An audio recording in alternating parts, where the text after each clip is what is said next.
told me I'll make it far. They told me I'll make it far. They told me I'll make it far. I'm just driving out the car. I need 100 grand large. Free my homies out of bars. They told me I'll make it far. I'm just driving out the car. Hello. Welcome to another episode of Fresh Bar Sports Show. I'm Jabbar Harris. I'm your host and a proprietor. And on this episode of Fresh Bar Sports Show, in honor of the champ is here. No, not me per se. You know, the world champion. That's just a nod to Terrence Crawford going out 40-0 TKO over Errol Spence. Shout out to my son for letting me use his WWE Championship belt to represent Terrence Conference in the Undisputed Welterweight champion of the world. Undeniable, unquestioned. No need to reconsider. No need to read no more later. All the naysayers, like he said, put some respect on his name. And just give him his props. Just give him his credit. And don't say nothing bad about him. Because it ain't nothing bad to say about him. He puts in the work. He does his thing. Oh my gosh, man. I was fired up about this, man. Y'all don't even know how fired up about this. I still am. I was fired up the fight night. All fight week, mega fight week alone. You knew I was highly anticipating this matchup. So let me just backtrack a little bit. Mega fight week was doing that. It was great. Had an episode with myself. Shout out to Dad from the Group Chat Chronicles. Came on for Thursday's live TV episode. Appreciate that. Man, definitely can't wait to talk to one of my boxing guys again here in the near future. Coming real soon. Scheduling some things. I can't wait to talk to my boxing guys because I got so many questions about this fight that took place, or the beatdown that we saw. Let's just say it was a beatdown. Errol Spence got his ass kicked. Badly. No question. Because I got questions about so many things. The wiggly legs, the wobbly legs, the drunken legs, the legs wasn't steady. And then it remind me of the Deontay Wilder. Like, I don't understand what's going on. People get hurt, get hit, legs start getting weak. But we're just going to continue to back this up because I'm telling you, before even the fight start, Errol Spence looked even nervous coming out to the ring. His whole face demeanor in the ring to start the fight. Before the fight started, he just looked like somebody that just know, yeah, I might have messed up. I might have a little bit more than I could chew for real. I might have talked the big game, got all my people's hyping, got everybody, my 1 million plus followers and my supporters across the world thinking I'm this big bad wolf and can't be touched and can be knocked off the throne. And what this little guy coming in here and doing? I'm born at this welterweight division. I'm the king of this welterweight division. Been doing this, since amateurs, etc., etc. So Errol Spence has all that weight of the world on his shoulders, plus the fact he still got stuff to prove on himself, recovering from all the car accidents, especially the big one. Plenty of people saying he should have retired, during the first car accident, and just thank God that he's able to continue boxing. But many believe that he should have retired then. And I know you got people saying he should retire after this beatdown. I'm not gonna go that far. Definitely want the rematch, and we're gonna get into all that. It's so much that that transpired. I'm trying to keep it or we the breakdown and everything, because I still got to back this up for before the fight. Even started, so much transpired. The weigh-in. I don't even know. I'm not too familiar with these guys' work all like that. It ain't ain't no disrespect, ain't no none of that. I'm just not familiar with these guys' work all like that. Terrence Crawford, that's my guy. Everybody knows since long I've been doing this Fresh Bar Sports Show. Terrence Bud Crawford is my guy. Always been saying he's the best pound for pound boxer in the world. Always said, I know he gives respect where respect is due, and Terrence Crawford didn't want to say immediately after Floyd Mayweather retired that he was the best, best in the world, pound for pound. But shortly after that, he definitely, in my eyes, was considered to be the best pound for pound boxer in the world because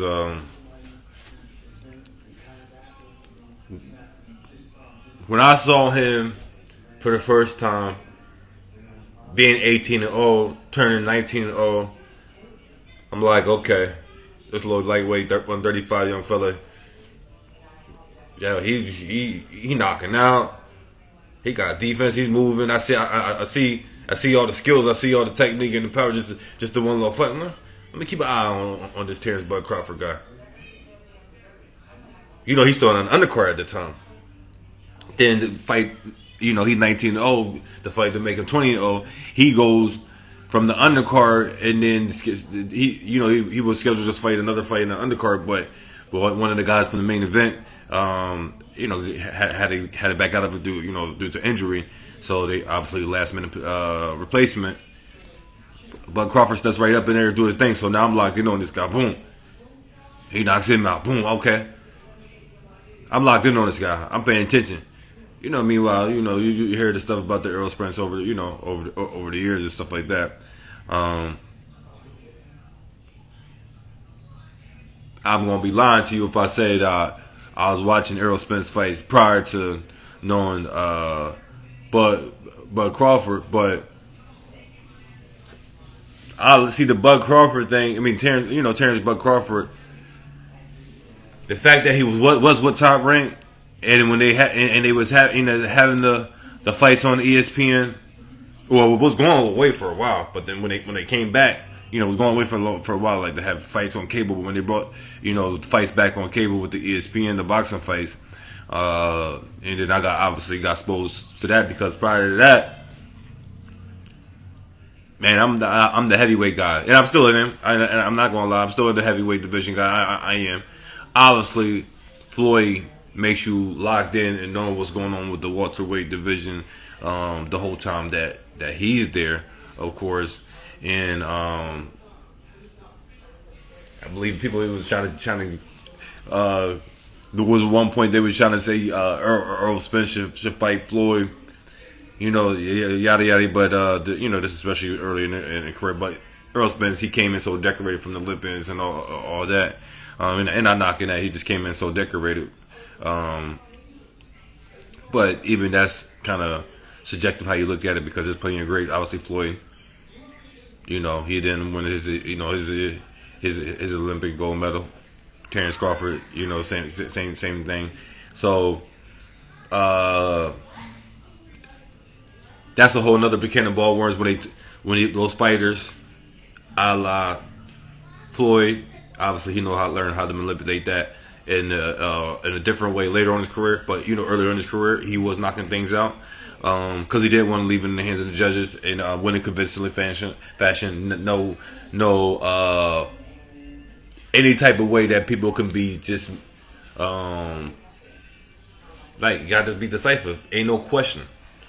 I mean, I was trying to look for a better word, but it ain't no better word. It's just clearly decisive. Ain't no questioning. Hands down that you won, and it don't gotta be a knockout. But we you beat him up majority of these rounds consistently. So obviously Terrence Crawford doing the same thing. I just locked in on Terrence Crawford because the access to the ESPN. I mean, obviously the cable and not the pay-per-view. To allow me to go to support Terrence Crawford and make sure I follow his whole career. And I love what he's doing, being independent right now. I'm not sure exactly his plans, but yeah, just continue to do your own thing and get your own promotion things up and running. You at the point where you can be doing that now, and especially you're the free agent right now. Don't even need to be worried about signing nobody. You good. You got all the belts, undisputed. I know you're looking to move up and everything like that. So I don't know how well that's gonna come in play because people still gonna be trying to avoid you there at 154, pound for pound. That means he goes up or down. He's gonna be doing his thing and knocking people out and be winning his thing and continue being undefeated, being great. And honestly, I believe he don't need to be 50-0 or 51-0 to surpass Floyd Mayweather as being considered one of the greatest of all time.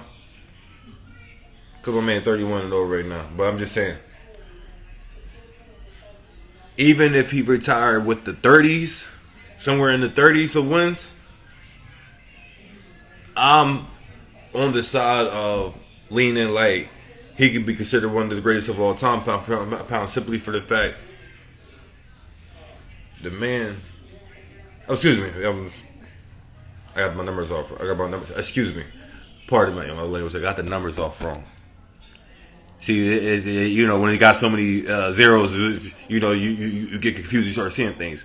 My man has 40 wins. He has 40 wins. So if he got 30, he has 31 knockouts. He got 40 wins, and out of those 40 wins, he got 31 knockouts. So if he retired somewhere in the 40s, that buffers my argument even more so.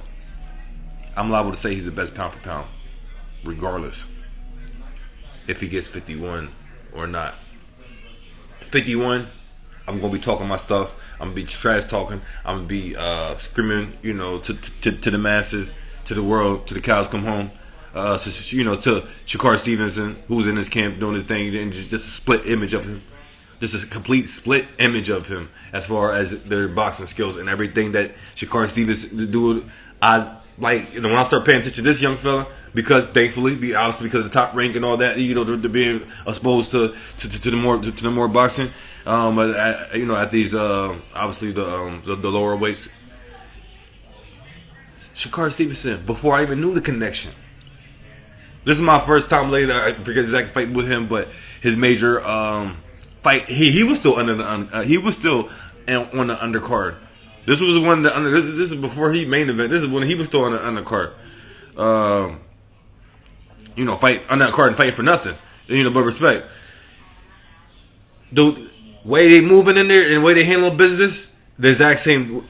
I said, yo, he looking like Terrence Crawford out there. Obviously, they always want to compare to Mike Tyson today because with the power, because he's knocking things out. We get it. But I don't know other people like not really get it. Like he, you know, people.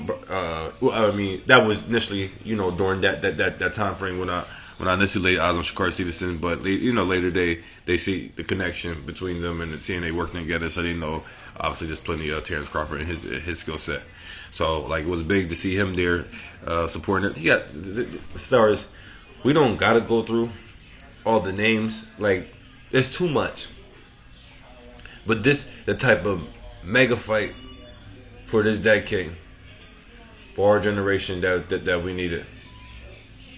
The fight surpassed. I'm not talking about boxing numbers. We're not talking about that because Floyd just he's a promotion genius, and you know Manny Pacquiao, he had his fan base or whatever. And far as pure entertainment wise, obviously, and you know, entertainment wise and fight wise, this was a better fight. Even though it was so one sided, but the engagement, obviously, defense was in play on Terrence Crawford's part because he was clean. But I'm saying their engagement, both Errol, obviously Errol was continuing doing his thing, didn't engage, but then he was trying to box a little bit with him. Obviously, when he see his game plan wasn't working, you know, now he's not doing it. You know, he's backing up down to, yeah, man. You know, he's trying to come in there, but not with the consistent stuff with him. And he's saying afterwards his timing was off. You know, not making excuses. His time was off. He's a better fight. You know, I mean, he was the better man. Saturday night, and he, you know, not that he underestimated that his strength, but he was a lot stronger than than he thought. You know, so. Obviously, and he's always trying to say that. And even Terrence Crawford was before the fight, you know, years ago, whatever the case may be, or a year ago, whatever. So, Terrence Crawford, when he was in the backstage of some fight, mentioned that Errol Spence saying the fans and people on the naysayers, all the naysayers are gonna say all that when he do knock him out, it's gonna be he's weak now because he stayed at 147 too long. He should have been moved up. You know, like not it was always gonna move a needle, the goalpost, or trying to put an asterisk on Terrence Crawford win. Nah, we're not having that. Like I've been telling people, this man is so locked in, engaging everybody knows that like it ain't. This man don't do nothing else but this boxing stuff. Go home to his family and do all the family sporting events, but be locked in on the craft, not worried about any distraction. Like consistently locked in, and he's an animal like this. And everybody that's within the know that truly understands boxing and not even gotta understand boxing to be just within the know of understanding who Terrence Crawford is and everything that he's about. It ain't knocking it. Errol Spence, but we're just doing comparison. Like people's internal makeup, character, their intestinal fortitude, their mindset, how they go about business. The integrity of how they move behind doors that can affect the performance of field of play. All that comes into consideration when you're saying both of these guys at their best. Who's going to win? Well, we got to do some process elimination of, and then we got to start undressing these athletes to do comparison when you got the two best in the game, because there it's not going to be a tie. I mean, essentially, you want one winner, so therefore, you're trying to figure out exactly who got the edge here. The car accident stuff with Errol Spence, that was always going to be a factor because I'm one of the guys that believe that he should retire. Because I mean, obviously not. He had a warm up fight after that. After that before he gets to Terrence, but. So this was some time, a good, I don't know. It was some time frame. It was some years apart from the accident to when he played Terrence Crawford. Now we know there wasn't no facial reconstruction, messed up to his face or facial damage like that. But obviously his jawline was all messed up, the teeth was messed up, and everything like that. We know the last fight he had his partial, punched out. Things of that nature. You can only take so many hits with the healthy jaw that haven't been reconfigured. Whether it's made of steel or whatnot. Some part of the jaw is weaker than others, and it's going to be taking a toll on him. And I know he might, was getting tagged up in the jaw and everything, but the fight.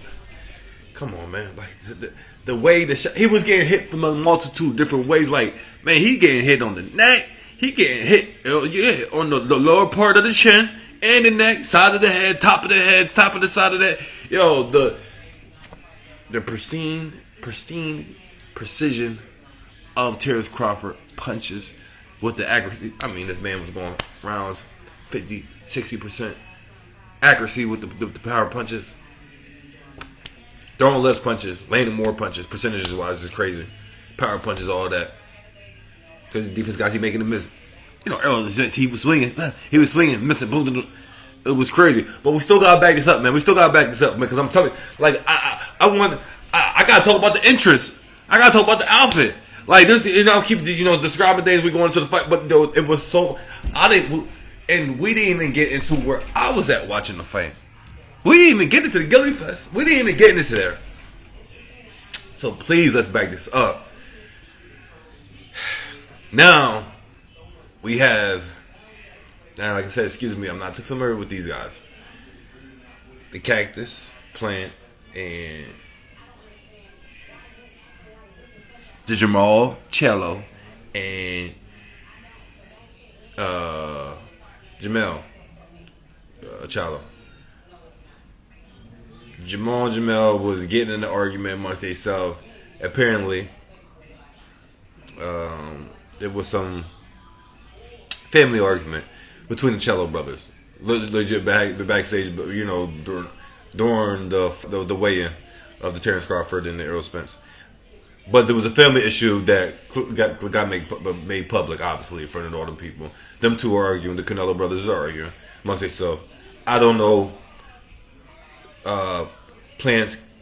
Cactus Plant is his affiliation, his with any of the Canelo brothers.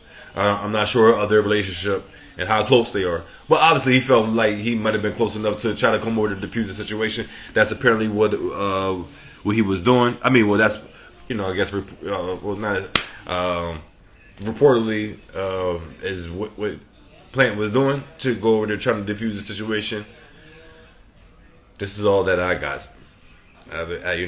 People just trying to elaborate and understand why would he do this, that, the third. We don't know that part. We don't. I mean, people just do stuff when they do when they're upset.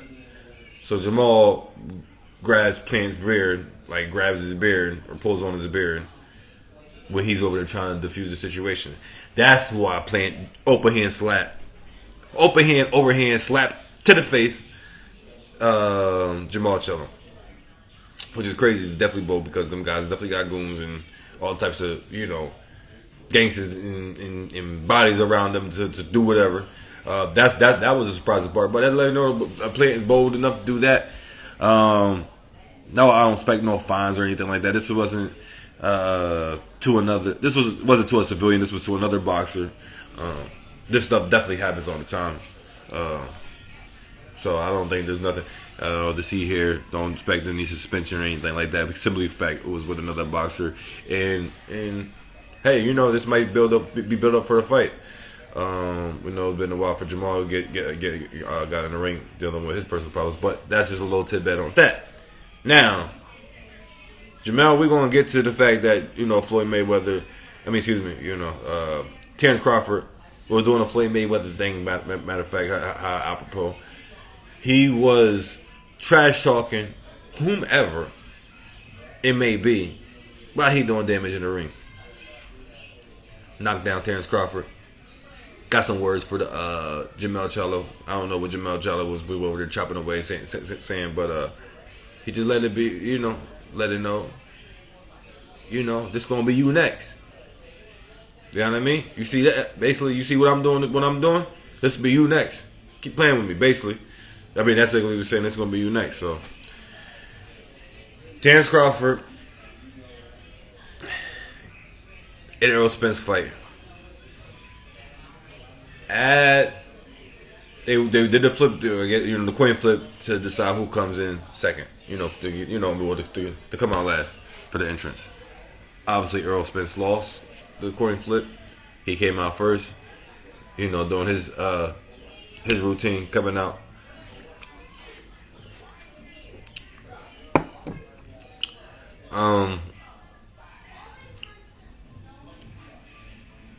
Terrence Crawford comes out with the one and the only Eminem, bringing him out, which he's never done before, which he don't do this. He turned down millions of dollars in gigs. He don't do nothing for nobody, really at all.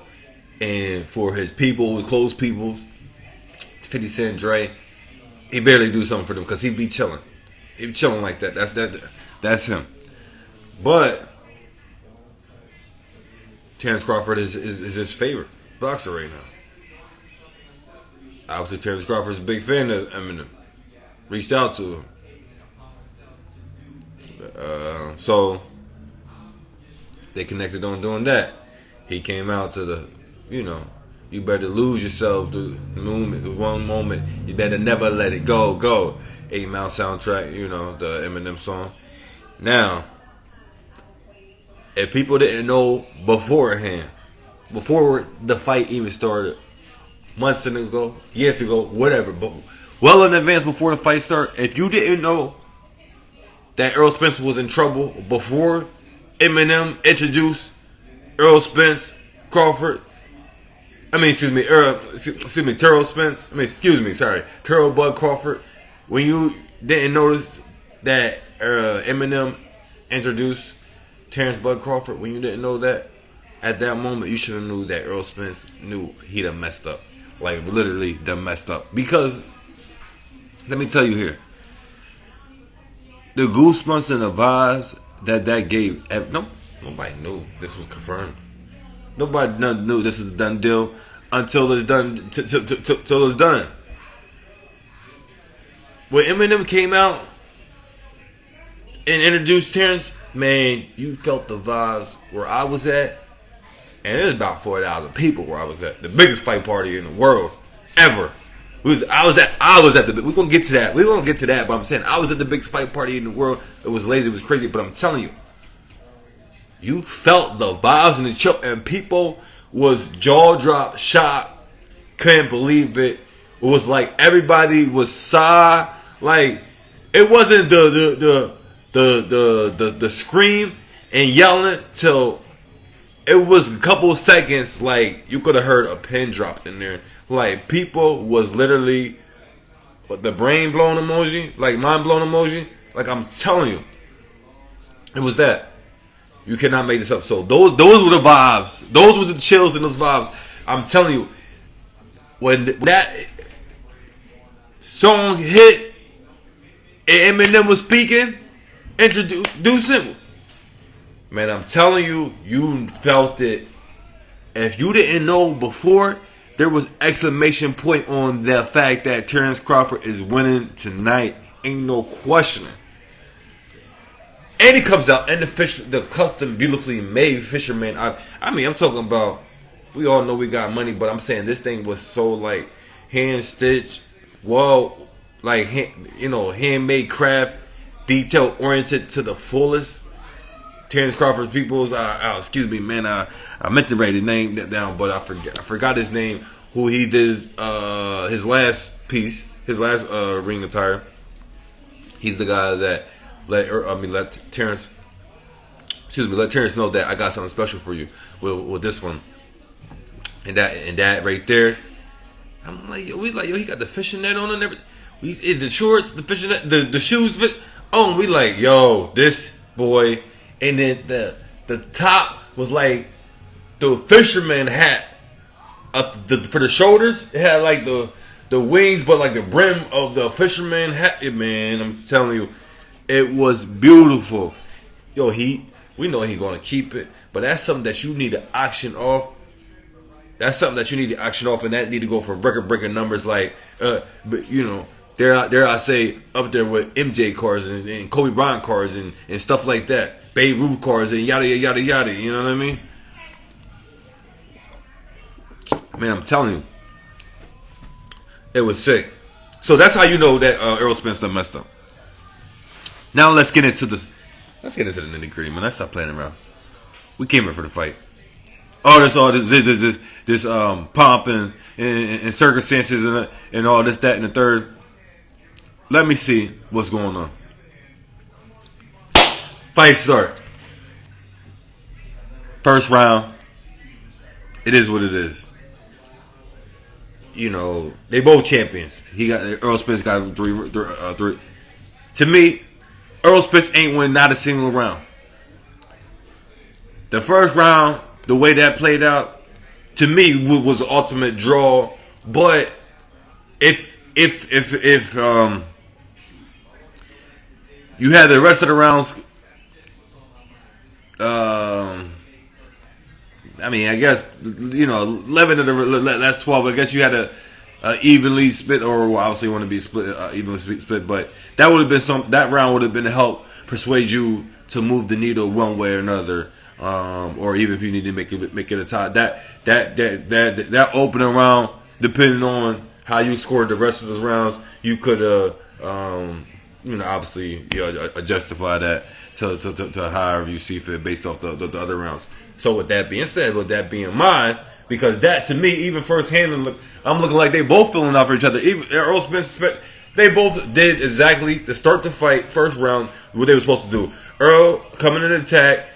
Making his presence known. And Terrence Crawford, filling him out, getting his tone, feeling his punches. And what, like he said after the fight, when the reporters asked him, when did you know or feel that you had this fight, that you was going that you was going to win this, and there was nothing that Errol Spence could pretty much could do. He said round 1, round 2, when I felt how he was punching me and I felt him, and I realized I hit harder than him. He can't hit harder than me. And it was simple as that. So he knows his defense is superior, you know, all that. He knew his skill set, his eye test, how he's locked in. He felt all that was superior. And then once he felt like, the big bad whoop, everybody talking about all this hits that in the third. And like I said, the couple times that he was hitting him, it wasn't having an effect. That the analysts kept saying it every time.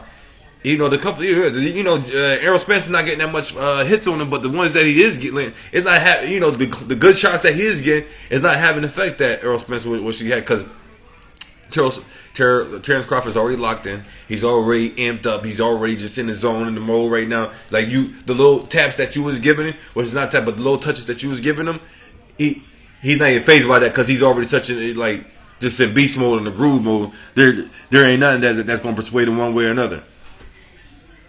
But I'm telling you, it was so beautiful in that Las Vegas T-Mobile Arena Saturday night. Like, oh my God, shout out to my guy Russell Westbrook, and like I said, I don't want to go through. There's too many stars. There's too many stars and celebrities that was at that fight to name. I can't even do it. I cannot do it. Like, you going to leave boatloads out. There's so many. It's ridiculous. You know what I mean? You got Shannon Sharp. You got my guys, Jalen Rose, and every week the list goes on. Ron Clark. I don't even want to just go on. But everybody's reaction to round 2. Like I said, round 1 was the draw, whatever.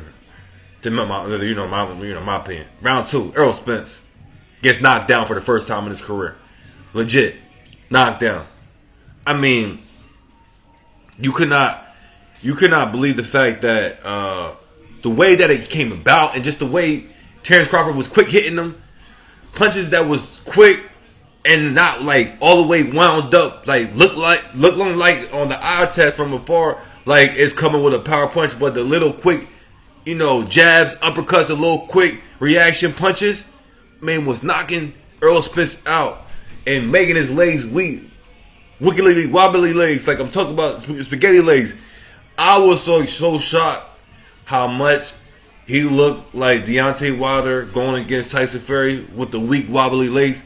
Because when your legs are so wobbly and weak like that, you're done, son. I'm telling you, like, you're done. You don't have no chance.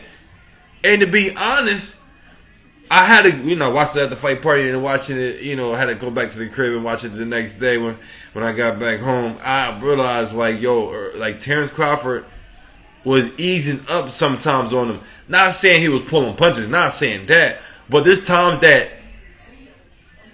he was getting on him and he could. But I heard this before, so I'm not going to act like this ain't, his thing, because that's one thing Sean Porter was saying. Errol Spence will keep, consistently hitting you with the power punches, and he's just going to keep attacking like that. But the one thing about Terrence, he got all the moves, and he'll get in there with the power punches, but he's going to get out. He's going to get in there with the power punches, but he's going to get out. Which is Errol, he's going to constantly just be in there with the power punches. And obviously, Terrence Crawford sticking to this game, and I'm not trying to, obviously, he's the best, greatest ever pound for pound, in my opinion, and it's going to solidify that by the time he hang up the shorts and hang up the gloves or whatever. Now, when I just always felt that when he came after him with the quick jabs, I'm like, yo, how's he doing that?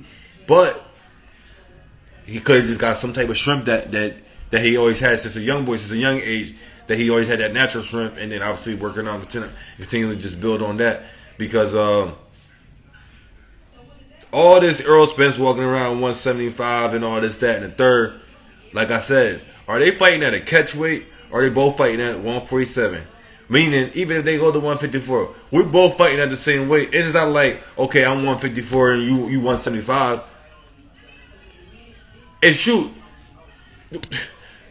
the way Saturday night looked like, Errol Spence should have paid that fine and came in at 175. The way it looked, if we're gonna be frank about it.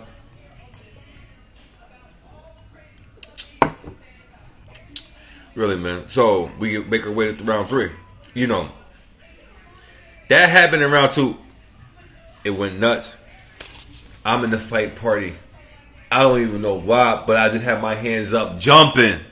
Cause there was, obviously, everybody in there in the fight party. You got 4,000 people in there. Everybody is losing their mind because this is Errol Spence's first knockdown, and everybody is losing their mind. The lights and flash. It was crazy, man. I'm telling you, it was crazy in there. Everybody's like, it was like somebody scored a touchdown for their team. I was in Philly, so you might. It was like the Eagles scored a touchdown in the Super Bowl, and their fan base just went crazy. That's exactly how I feel. Meanwhile, there's Errol Spence fans in there sick. Errol Spence fans, it's 50-50. It's 50-50. You know what I mean? When Gilly asked who y'all got to make the noise for you, yada yada. It was definitely 50-50 in there. Question was worldwide 50-50. That's not what Vegas said. Because Vegas said, I ain't gonna lie, I didn't even do the bet thing. Because I'm like, I believed in Terrence Crawford all the way. But simply out of respect, only for pure respect, sole purposes respect for Errol Spence. That's only out of respect. You're not hearing me. Because I could be disrespectful and treat him like the rest of his opponents and saying he's knocking them all out. Just like ever since he went to welterweight, but knocking everything out. You know what I'm saying? But I'm like, Errol Spence, he do got the 3 belts. He lives at 175. You know what I'm saying? He is naturally bigger. I mean, I didn't think it would be a knockout, but I definitely thought, because you got to win convincingly now to put him 3 belts off. He was going to get, a couple knockdowns and obviously the majority of the rounds to win convincingly enough. I didn't think he was going to get knocked down at all because his defense was so superior, but definitely didn't think the referee was going to stop it. I mean, we're going to get to it because I was nervous. I was nervous in round 4 when they was looking like they was going to stop it, where Errol Spence is coming out slow from the corner. From after the round 3, we get to the round 3 and excuse me because I'm jumping my notes. We get to the round 3. Errol Spence slowed the round 3. It was typical round 3. At the end of round 3, Errol Spence come out the corner slow. He's taking it back. His face was always like I was saying before the fight. His face was nervous. We already know he's worried, but you could tell he was just sweating. He was nervous. We know he had the water and everything, but his face was already looking like it was getting red, nervous. And then his face got beat red in the fight. But I'm saying, before the fight, his face was looking like it was getting some red in it because he was just nervous. And Terrence Crawford, his whole demeanor's like